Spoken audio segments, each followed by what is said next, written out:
Shalom, shalom à tous. Nous allons aborder dans cette série d'études bibliques. Et nous savons que le Seigneur Jésus-Christ nous a laissé 3 ordonnances à pratiquer. La première, c'est le baptême au nom de Jésus-Christ. La deuxième, la communion ou le souper du Seigneur. Et la troisième, le lavage des pieds. Mais revenons donc à la première ordonnance qui est le baptême au nom de Jésus-Christ. Aujourd'hui, beaucoup d'églises protestantes, évangéliques ou catholiques, au moment du baptême, invoquent au nom du Père, du Fils et du Saint-Esprit. Alors que nous savons très bien que, comme nous le verrons tout à l'heure dans les versets de la Bible, qu'au départ de l'église chrétienne, ils invoquaient le baptême au nom du Seigneur Jésus-Christ. C'est-à-dire le nom qu'ils utilisaient au moment du baptême, c'était le nom du Seigneur Jésus-Christ.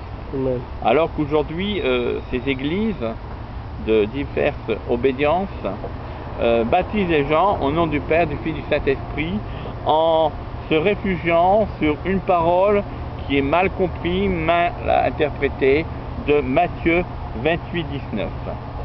Mais avant tout, je voudrais venir à cette parole qui a été libérée à la Pentecôte. Nous sommes au moment où les Juifs sont rassemblés pour une grande fête, un grand rendez-vous qui est donné à Jérusalem.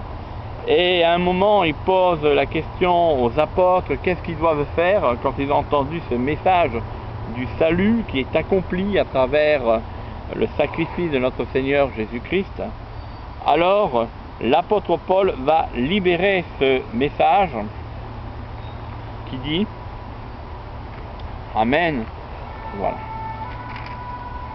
Pierre leur dit, quand il leur pose leurs questions, quand ils ont eu leur cœur touché, alors Pierre leur dit, repentez-vous et que chacun de vous soit baptisé au nom de Jésus-Christ pour le pardon de vos péchés et vous recevrez le don du Saint-Esprit.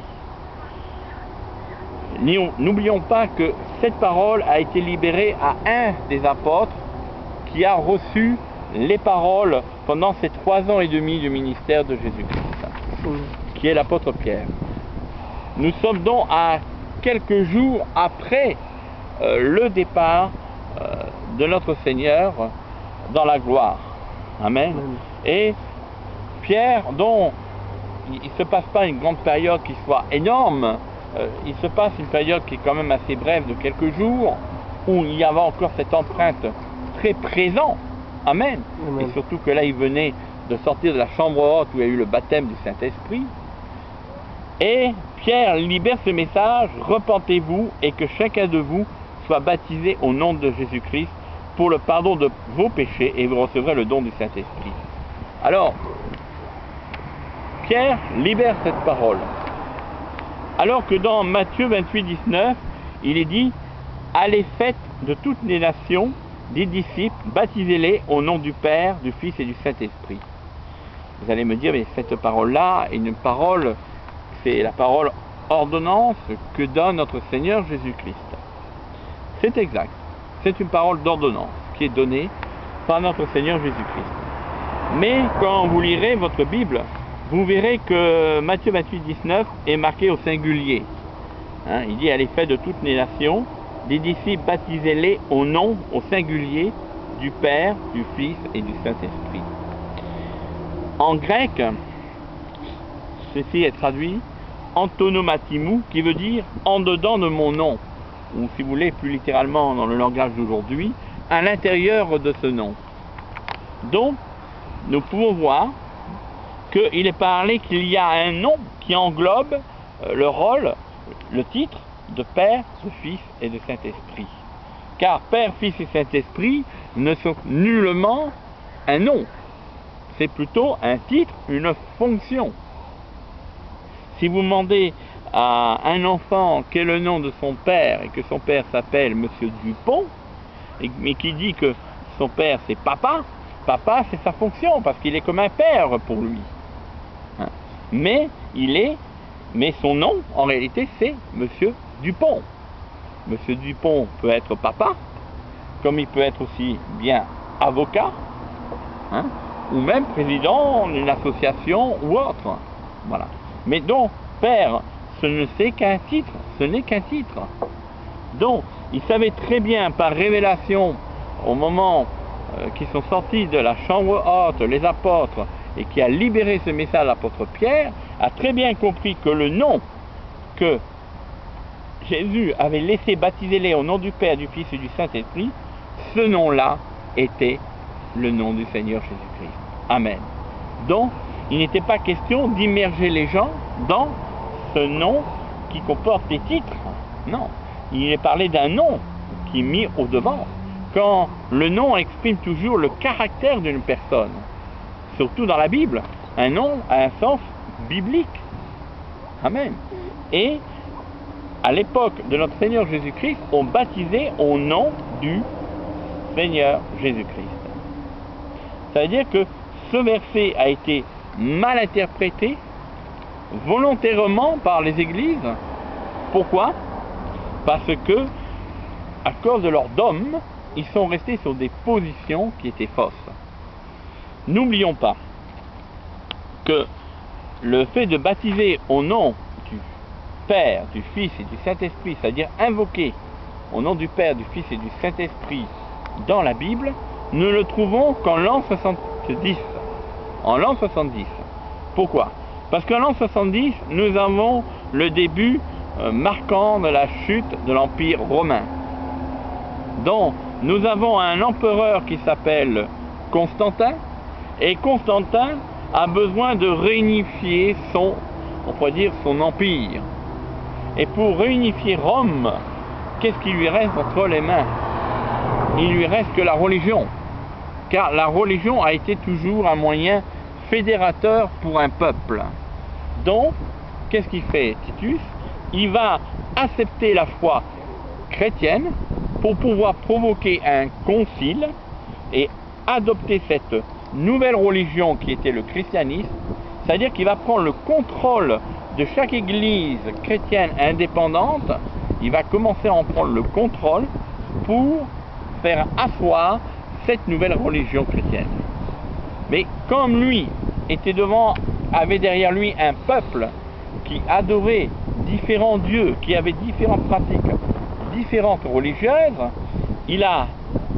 cela produit la fermeture des temples païens et forcé indirectement la conversion des gens vers la nouvelle religion qui était donc la religion chrétienne. Comme eux étaient habitués à adorer des triades de dieux, des dieux par trois, hein, donc il était facile de faire une adaptation du culte paganisme avec celui de la parole de Dieu. Et c'est pour cela qu'il a été mis en pratique le baptême à ce moment-là au nom du Père, du Fils et du Saint-Esprit. Lorsque la personne se fait baptiser, au lieu d'invoquer le nom du Seigneur Jésus-Christ, on invoque le nom du Père, du Fils et du Saint-Esprit. Mais qu'en est-il donc encore aussi dans la parole de Dieu? C'est cela qui nous importe aussi le plus. Hein? D'abord, pour vous rappeler un fait très important, que le baptême au temps apostolique était un baptême qui était fait par immersion. Donc ce n'était pas quelques gouttes d'eau qu'on mettait sur la tête d'un enfant, ça concernait d'un croyant, quelqu'un qui était adulte, qui prenait conscience de ses choix. Et dans le livre de Marc, chapitre 1, verset 10, hein, il nous est dit, et aussitôt, remontant de l'eau, traduction de la Bible de Jérusalem, et dans Matthieu 3, 16, dès que Jésus eut été baptisé, il sortit de l'eau. Donc on voit que le Jourdain est un endroit où il y a l'eau est quand même assez très important. Amen. C'est qu'il nous montre encore plus que le baptême se faisait dans un endroit où il y avait beaucoup d'eau et que c'était donc par immersion. Amen. Mais revenons d'abord à ce sujet qui est extrêmement très important. Si vous prenez tous les versets de la parole de Dieu, vous ne verrez aucun baptême qui fut pratiqué par les apôtres au nom du Père, du Fils et du Saint-Esprit. il n'y a aucun verset montrant que les apôtres baptisaient au nom du Père, du Fils, du Saint-Esprit. Parce qu'ils savaient très bien que l'ordonnance qui est laissée dans Matthieu 28, 19, que celui qui renfermait à l'intérieur de son nom le Père, la fonction Père, Fils et Saint-Esprit, était le Seigneur Jésus-Christ. Si vous prenez Acte 2, verset 19, il nous est dit, sur ces paroles, ils furent baptisés au nom du Seigneur Jésus. Si vous prenez un peu plus loin, Acte 8, verset 16, car ils n'étaient encore descendus sur aucun d'eux, ils avaient seulement été baptisés au nom du Seigneur Jésus. Et dans le livre de Galates, chapitre 3, verset 27, vous tous qui avez été baptisés en Christ, vous avez revêtu Christ. Et Romains 6, 3 et 4, Romains chapitre 6, versets 3 et 4, ignorez-vous que nous tous qui avons été baptisés en Jésus-Christ, vous savez, nous avons été baptisés en Jésus-Christ, c'est en sa mort que nous avons été baptisés. Nous avons donc été ensevelis avec lui par le baptême en sa mort, afin que, comme Christ est ressuscité des morts par la gloire du Père, de même nous aussi, nous marchions en nouveauté de vie. Et Acte 22, 16 nous dit, « Et maintenant, que tardes-tu? Lève-toi, sois baptisé et lave de tes péchés en invoquant le nom du Seigneur Jésus. » Et Acte 10, 48, « Et il ordonna qu'ils fussent baptisés au nom du Seigneur. » La même formule de baptême est donnée aux Juifs aussi bien qu'au peuple gentil, c'est-à-dire les autres peuples qui ne faisaient pas partie de la nation d'Israël ou du peuple juif. Fin de cette première partie.